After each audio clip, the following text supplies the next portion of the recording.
Kasih sayang antara seorang anak dengan ibu, biarpun sudah pasti ada, akan tapi jika tidak dibarengi dengan ilmu berhubungan, berinteraksi, itu bisa menjadi hubungan itu pun menjadi berubah, baik disengaja atau tidak, akibat dari mungkin pergaulan kita. Karena di luar kita bergaul dengan seseorang, dengan kawan, kalau marah sedikit kita pakai caci, olok dan sebagainya, kebiasaan-kebiasaan di luar sana. Tak tahu sampai di rumah, namanya manusia, antar ibu dengan anak ada khilaf, sehingga sang anak ngomong kasar kepada ibunya. Ini kan ilmu yang diambil dari pergaulan di luar sana.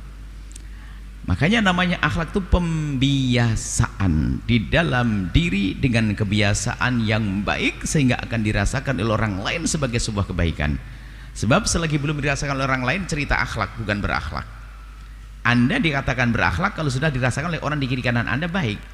Bukan Anda cerita tentang ini itu, enggak. Akhlak itu semua. Jadi sesuatu yang Anda lakukan dirasakan nyaman oleh orang ada yang di kiri kanan Anda. Dan ini pembiasaan, termasuk biasa, tidak mudah emosi, tidak mudah mencaci. Itu kan pembiasaan akhlak yang harus kita latih dalam diri kita, sehingga yang membiasakan dengan cara hidup yang baik, baik di luar atau di dalam.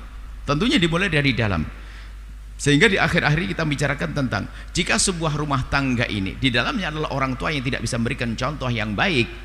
Misalnya orang tua suka berantem, caci maki dan sebagainya, maka dia akan mencetak anak-anak yang gampang caci maki juga di luar pada akhirnya. Atau sebaliknya, di saat kita bergaul tidak bermilih kawan, ternyata dibawa ke rumah. Kalimat olokan, caci maki bisa bawa ke rumah kita, tidak bahkan sehingga tanpa kita sadari kalimat yang tidak layak kita berikan kepada orang yang sangat kita hormati. Ini adalah pergaulan. Ini yang pertama. Maka dengan siapa Anda bergaul harus waspada. Kalau Anda harus bergaul dengan bermacam-macam orang, harus ada rambu-rambunya, selagi jelek. Pembiasaan, sehingga biasakanlah tahmulatah yang baik, kalimat yang baik. Gak perlu menyebut sesuatu yang jelek, tidak pantas, gak boleh. Takut nanti dihadapkan kepada orang tua kita, kepada sesama dulu gak boleh. Pembiasaan dulu di luar, sehingga bergaulmu dengan siapa. Mohon maaf, ngomong saja, gak usah jelek-jelek amat, bilang dikit-dikit ngomong panci. Gak tahu panci itu apa sih, ya, panci loh. Tapi orang dibilang muka-muka kayak panci kan marah, jadi ya. Tiba-tiba sampai di rumah ngomong panci juga akhirnya, karena sering ngomong, kebiasaan. Apalagi nonton sinetron, nonton ini action gaya anak muda ke bawah. Maka ini pergaulan penting sekali. Jika Anda bergaul dengan lingkungan yang baik, maka sampai di rumah pun akan menjadi baik. Mohon maaf, Anda yang punya anak di rumah kan baik-baik, giliran masuk sekolah SD kok berubah karena temennya sudah ngerti bahasanya, ngomong kotor dan sebagainya, kan gitu. Sampai diperdengarkan ke Anda, ibunya pun tiba-tiba dicaci dengan baik, biarpun bapak ibunya baik. Makanya tolong lihat diri Anda sendiri. Tapi kalau sudah nasibnya baik orang itu, lihat nasibnya baik, orang tuanya kasar, orang tua ini dia tetap bisa bertahan untuk tidak membalas dengan kejelekan.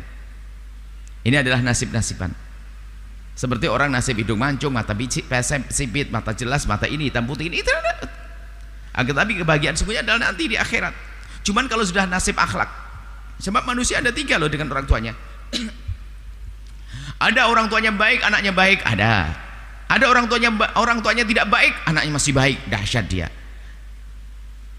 Ada orang tuanya baik, anaknya tidak baik. Nah ini sengsara betul.